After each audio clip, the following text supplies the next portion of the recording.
Hello, my presentation is on black holes and gravitational lensing. The history of black holes started in 1783 when John Michell theorized the existence of a dark star, which wasn't actually his main study, but it was a byproduct of his study that had to do with determining the mass of stars. Simon Laplace also theorized the existence of black holes, the same as John Michell.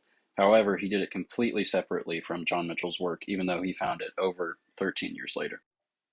Over a century later, Einstein added onto his theory of relativity so that gravity was now taken into effect, and it showed how gravity warped space-time, and it became the theoretical basis for black holes. Just a year later, Carl Schwarzschild found an exact solution to one of the equations in Einstein's theory of relativity, and this equation proved that if matter became dense enough, it would have a gravitational pull strong enough that light wouldn't be able to escape. And at the time, Carl Schwarzschild thought that this would only be a mathematical concept. Oppenheimer also contributed to the study of black holes before starting on the Manhattan Project. His paper concluded that heavy stars would eventually collapse, although he did not know yet that that would be a black hole that it would collapse into. In 1967, John Wheeler looked at these collapsed stars and he coined the term black hole. A couple of years later, in 1971, the first black hole was detected based off X-rays, radio waves, and optical observations.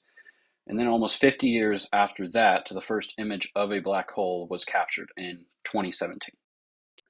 The first concept surrounding black holes is the Schwarzschild radius. This is the radius that when matter is pushed to this point, it cannot stop gravitational collapse from occurring, in which it ends in a black hole.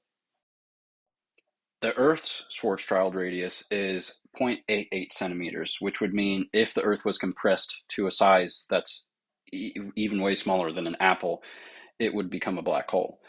This is also the size of the event horizon, which once that is crossed, everything, even light, is sucked into the black hole. The formation of black holes is usually not a planet being crushed to the size of a grape, but it is the collapsing of stars that are much bigger than our sun, usually 8 to 10 times bigger than our sun. These stars run out of the gas they use for fusion and are not capable of having the energy to resist the gravitational collapse. So once they start to collapse, they become even more dense and more dense until they eventually pass their Schwarzschild radius and become a black hole. Hawking radiation is a quantum event where photon pairs pop into existence on the inside of the event horizon. These pairs usually collide with each other and destroy each other. However, sometimes one of the pair can pop outside of the event horizon while the other pops into existence on the inside of the event horizon. This would cause the one on the outside to be launched into deep space and the other to go into the black hole. This causes the black hole to eventually fizzle out because of the mass that it is losing from that photon, if it is not getting mass from the accretion disk that some have. The formation of black holes has been discussed, but the parts of a black hole and how they work are more than just a black hole is a black sphere. The gravity of a black hole warps space-time enough that light cannot escape past certain points.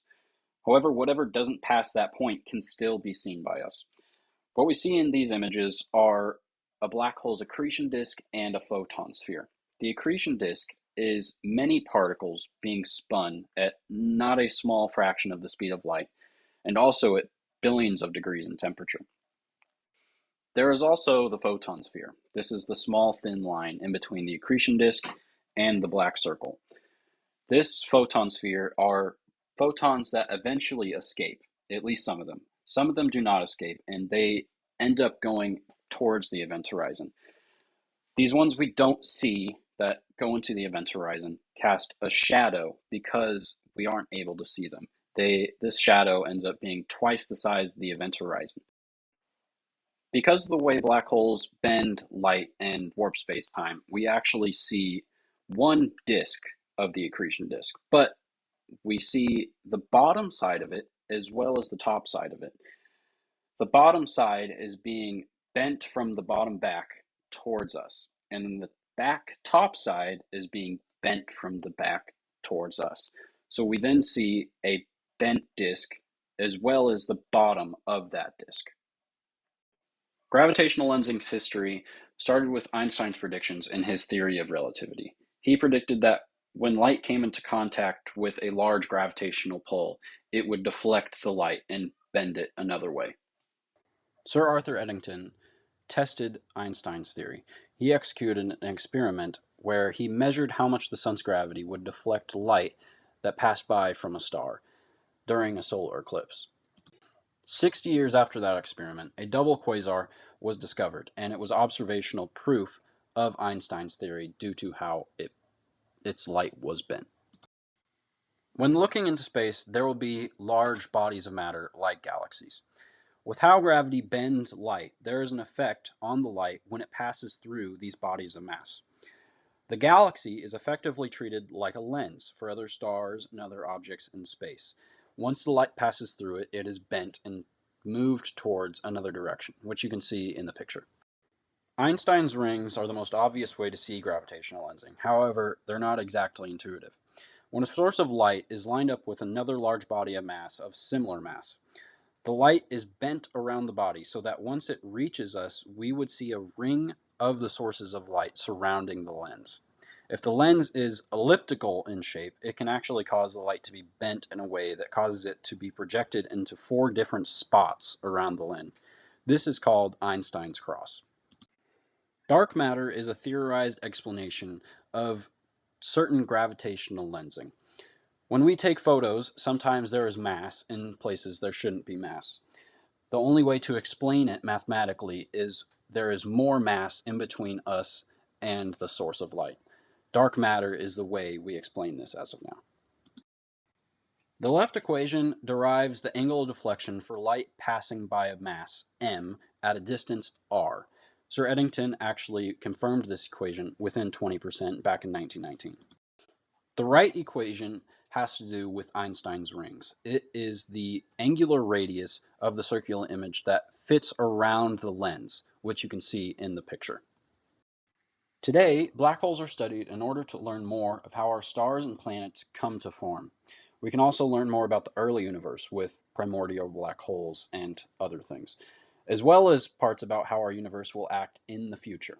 It is a very good source to study and learn more about quantum gravity. Gravitational lensing is used to purposely magnify more distant galaxies with the Hubble telescope. We can also use images that show lensing to map dark matter to those images and help prove the existence of dark matter. We can also see past universe events more than once due to light taking longer or shorter times to get to us, and we can see it twice.